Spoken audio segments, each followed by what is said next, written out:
Hello and welcome to Small Market REI. This is episode number four.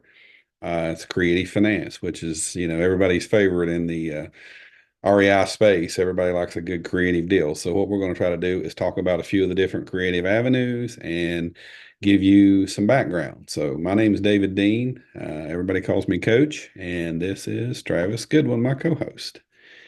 Um, the what we'll talk about is about the first few things is in creative finance is number one is seller carry, which when you're starting out in this business and you ain't got no money and you don't have that 20% down I talked about in the last episode back in the day, and you don't meet the debt to income at the bank, and all the things that the banks make you do to try to get a loan, and you don't meet those.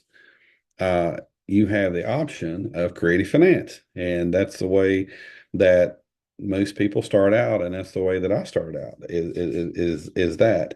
And so the first thing you look for is owner financing.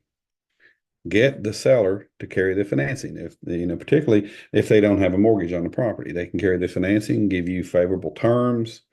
And it's just a fantastic way to go.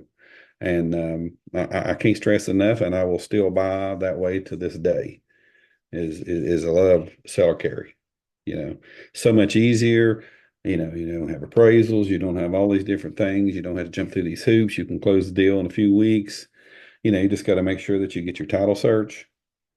You got to make sure that you hire a competent attorney, title company to do your promissory note, your deed of trust. I know that's different in a lot of states. You got some different structures. West Virginia, we do promissory note, deed of trust, and you set your amortization schedule up, and you start your payments, and off you go. And man, it just couldn't be any easier. And lots of times you can find those types of deals with people, and you can really find them a lot of times with burnout landlords. So, landlords want to get out of the business. You got a lot of older landlords that's looking to, you know, get out of the hustle of trying to collect money from tenants and all the pain that comes with rental properties. And a lot of them have the rentals paid for, and they understand the business. They understand the seller carry. They understand that it's good for them tax wise.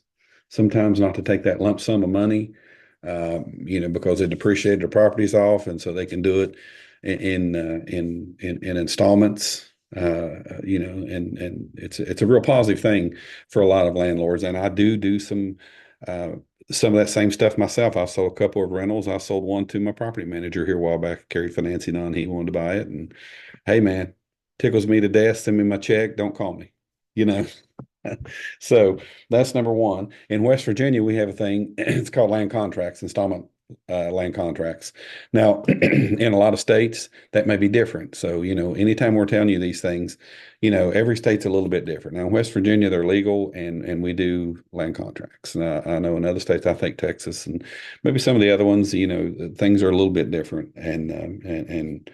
But they're installment sale contracts called land contracts. And we use those a lot in West Virginia. And I use the land contracts a lot, to sell, and I've used them to buy.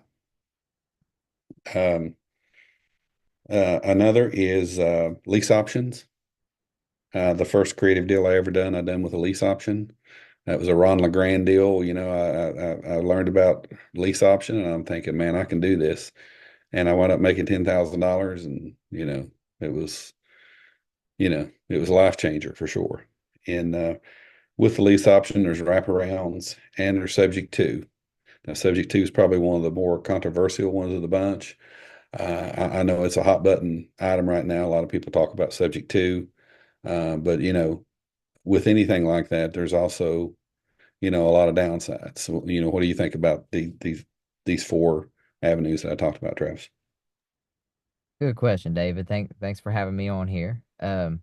I think they're great avenues and great tools to have in your tool belt. All of those strategies you mentioned. I think they're a little riskier, because you and the seller, or how vice versa, however you're doing it, you guys are agreeing to terms over time.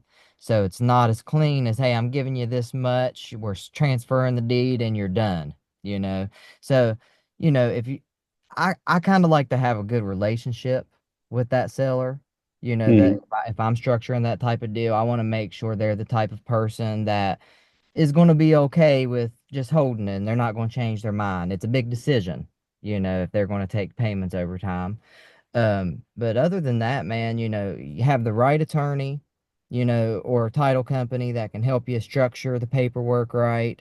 And maybe if you're just getting started, if you can find somebody locally that's doing these type of deals and, help them, maybe you can bird dog for them is a word they use, kind of like wholesaling where you're just bringing these deals to them and they're paying you a fee up front just so you Right. can learn it at first because it is a little bit different than just a cash deal. Right. Yeah, there is some inherent problems and sometimes in the market out here, and I'm not throwing down on any guru doing anything, selling anything. It's their hustle, not mine. But, as someone that's done a bunch of these types of deals, there is some pitfalls and bear traps, so to speak, that you fall into with these types of deals. Such as, if you do a land contract and somebody carries a land contract in West Virginia, the thing with that. And once again, this is not legal advice, always consult an attorney. I'm by no means qualified to give legal advice, but, just from my experience doing them, land contracts, the property stays in the owner's name that you get the land contract on. So it's still in their name. So, you're subject to a lot of things. They could pass away. Uh, there could be a bankruptcy. There could be a host of things, that fall in there that you don't really think about when you're starting out in the business. And, I could probably spend half a day talking to you about all the different things that I've seen happen or been involved in these types of deals. So, it's not the end all be all with a land contract. What I would suggest with land contracts is short term stuff. A year, 2 year, 3 year, get yourself to where you can purchase it through the bank or some kind of more permanent type financing and get the property into your name and out of the seller's name. Um, uh, Seller carry financing is probably the best. That's where they actually become the bank. Property's in your name, taxes in your name, everything's in your name. So that's what I would recommend the most is to try to get that seller carry and structure it that way. And that's the most protective way uh, for you to have that property, and then that gives you the ability to depreciate the property on your taxes and do all that other financial stuff. Lease options are similar to installment land contracts. I mean, the property still stays in the owner's name, and sometimes these are distressed owners, and there's a lot of things going on with them financially. So you got to be a little careful and a little bit diligent when you take on these types of deals and they give you a lease option on the property because there could be some things going on underneath with the seller that you may not know about. And as always, if you do a land contract or a lease option, I always do a title search. Now, a lot of investors will try to skirt that and say, I don't want to spend that $500 and I don't want to, but man, do that title search and find out if there's anything going on. There may be already other liens on the property. So if that's the case, you know, that's a bad deal for you, no matter what. That's a bad deal. And you don't want to get involved in it. So be smart, spend a little bit extra money, do the title search. That would be one of my big suggestions. And lastly, would be subject to, where you take the property subject to the existing mortgage. There's a lot of people out there teaching subject to. Um, I won't go into a lot of that. I have done some subject to, and there is some pitfalls in the subject to arena. When you get into it. But I have done it, have made money with them. Uh, but so that would be kind of down on my list a little bit if I had to rank them. 1 through 4 or 5 or 6 ways. It would kind of be down the list of ways because I think it's better to try to get that seller carry and do some of those types of things versus the sub two. But we'll get into subject two. Like I say, I've been doing them for a long time. So, uh, and the thing here on Small Market REI, when we talk to you, we're not trying to sell you a course. We're not trying to sell you anything. We're giving you real world, country boy, small market, straight up in your face information. A lot of people might not like it or call BS on it, but this is what works in the small markets and the areas that we work in. And that's the kind of information that we want to give you is kind of pull the veil back and give you the cold hard truth of how this business works and how each of these different strategies, what the positives are and what the negatives are. Sometimes you only get one side of it. You get 90%, 95% positive, and you maybe get 5% of a negative, but there's a lot more than that that kind of lies under the surface. And so we want to prepare you and give you that type of information and uh, make you aware. And anytime you can reach out to us, Travis, I either want to be glad to communicate with you, and we'll help you all we can, and try to point you in the right direction. That's what we're here for. So, in closing, Travis, what do you want to give us a little something here? Closing comments on creative finance. I know you've been involved in several of these deals with me, so what do you Yeah. think? I like the creative deals. Like I said, I think it's a great way to get going, but I don't know if it's necessarily what I would recommend somebody do if they're just getting started. It is a good way to get started, definitely with rentals, take on some property. Yeah.